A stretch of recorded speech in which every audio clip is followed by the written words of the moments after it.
when we talked earlier about the God-world relation, and we've talked about this a lot, and so I don't want to be too repetitive, but we've got to remember that the foundations of the God-world relation have systematic implications in every topic. And when we define the God-world relation, it's this: in the new relation to creation, the relation changes, the creature in the relation changes, but God in his essence and the persons of the Godhead, God does not change. And in the relation of incarnation, when the Son takes to himself a true body and a reasonable soul, in the hypostatic union, in that relation, we can say that the incarnation doesn't abrogate, doesn't undermine, doesn't change the logic of that new relation of creation, but expresses it. The Son remains living, active, immutable, and self-contained in the hypostatic union. The relation to that human nature changes. He takes to himself a true body and a reasonable soul. The human nature changes, grows, develops, it traverses estates. But the person himself remains immutable. Why? Because he is a divine person. And I'm almost certain we haven't quoted this before. If we have, here it goes again. But Van Til would have in mind something along the lines of what Voss says in volume 3, page 42 of his Reformed Dogmatics. Here's what he says. Van Til's favorite professor: in the Logos, a divine person, you find one who is immutable from eternity. If there can be but one person in the mediator, and the divine person cannot be eradicated or changed, then it is self-evident that this one person is the divine person of the Logos. One can only maintain the immutability of God if one holds to the deity of the person in the mediator. And so the person does not change, but the person who takes that human nature to himself, that relation changes, and the human nature in the relation changes. And so I think we can say that in the incarnation, you have a Christological expression of the logic of the new relation to creation. I think it's helpful for people just to know, because some people who might not be following would say, well, obviously now the Son of God is a God-man. Like, who denies that? So didn't he change? Well, we're speaking here not of being able to say new things about the Son. We're speaking here ontologically, metaphysically.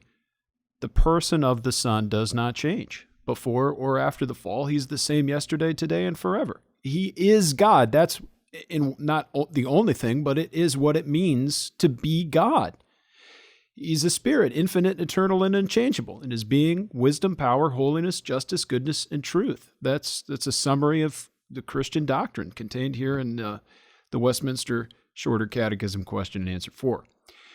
Now, after assuming a human nature, now we can describe the Son, we can say things about him that are different, but where do we ascribe the change? It's in the relation and according to his human nature, not his divine nature, not his divine person. And you know, we certainly reject notions that Christ assumed a human person as an adoptionist heresy, or that he somehow gave up his divine personality in order to then have a human one, or that his being is somehow commingled with a human being of any sort, or that he hollowed out. There's any number of permutations of errors here. But certainly we must and always maintain the immutability of the Son of God, and that applies not only to his divine nature, but also to the hypostasis, the divine person. So there is a change, but the change is in the relation, and change occurs according to the human nature. That really ought to be just basic theology. Van Til's not doing anything weird or novel, or he's not blazing a trail. And this, I think that's helpful to underscore as well, that Van Til is just, at this point, explicating just basic Christian ecumenical doctrine that should be affirmed by any Christian, such that if you don't affirm these things, you're not just in error, you're not Christian. It's heretical. These aren't just matters of opinion within the Christian tradition. And Van Til is building this foundation here in order then to develop a Reformed apologetic. But Camden, that's so spot on. Just a quick question, and tell me if I'm following you here for our listeners.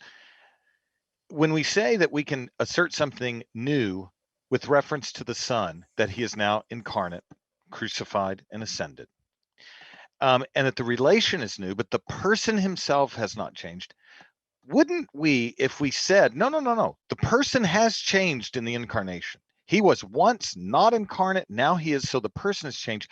Wouldn't we be obligated to use identical logic about God the Creator and say, oh, no, God changed when he created, because people have. Once wasn't the exactly. So it's why I think I hope this helps our listeners, because I don't know if we've done this as much as we should, but as goes the logic of God the Creator, so goes the logic of the Son incarnate.